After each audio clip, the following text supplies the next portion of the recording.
Em nome do Pai, do Filho e do Espírito Santo. Amém. Hoje, dia 25 de abril, e a Igreja tem a alegria de celebrar a festa do evangelista São Marcos.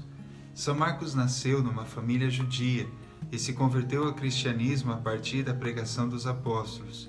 Primeiramente, ele foi discípulo de São Paulo e o acompanhou em algumas das suas viagens apostólicas. E depois foi discípulo de São Pedro e o acompanhou até Roma.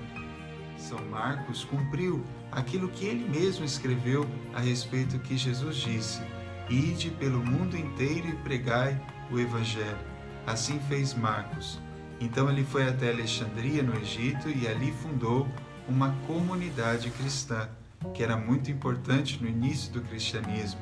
E ali, junto com esta comunidade, ele deu o testemunho de Jesus Cristo, dando a sua própria vida. Depois de morto, seus restos mortais foram transladados até Veneza, onde repousam hoje na Basílica de São Marcos, em Veneza, na Itália. O evangelista São Marcos provavelmente não foi discípulo direto do Senhor, não o conheceu pessoalmente, apesar de que alguns estudiosos o identificam como o jovem que estava presente no Horto das Oliveiras quando Jesus foi preso, o jovem que estava enrolado num lençol.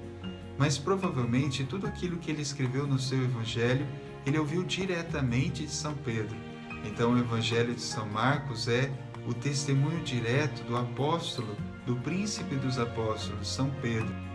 Mesmo sendo o menor dos evangelhos, não é o menos importante, foi o primeiro a ser escrito.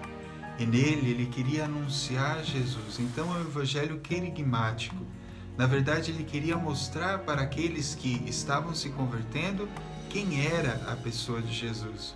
Então, quando nós lemos o Evangelho de São Marcos, sempre tem que ter essa pergunta atrás de quando nós estamos lendo: quem é Jesus? Porque é justamente esta pergunta que São Marcos quer responder aos cristãos recém-convertidos, aqueles que precisavam conhecer o Mestre para lhes serem fiéis. O evangelista inicia o seu evangelho. Princípio do evangelho de Jesus Cristo, Filho de Deus. E tudo aquilo que ele escreve depois é justamente para confirmar esta afirmação que ele fez no seu primeiro versículo: Jesus Cristo, Filho de Deus.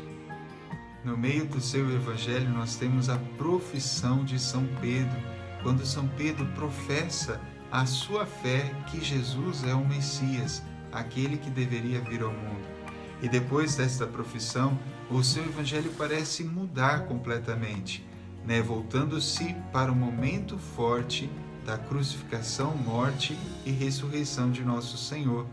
E quando Jesus morre na cruz, também há uma outra profissão de fé do centurião: verdadeiramente ele era o Filho de Deus.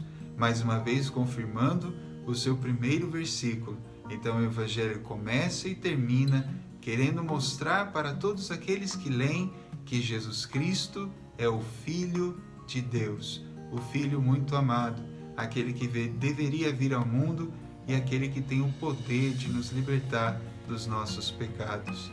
Que São Marcos então nos ajude a compreender esse grande mistério, que o Filho de Deus se fez homem e esteve aqui na terra, deu a vida por nós. São Marcos, ao anunciar o seu evangelho e nos mostrar Jesus como Filho de Deus, também nos mostra a necessidade de todos aqueles que encontram Jesus e o reconhecem como Filho de Deus, de o anunciar: ide pelo mundo inteiro. Então, não tem limites à evangelização. Precisamos levar o nome de Jesus, para que todos possam, ouvindo, possam crer e dizer como centurião: verdadeiramente ele é o Filho de Deus.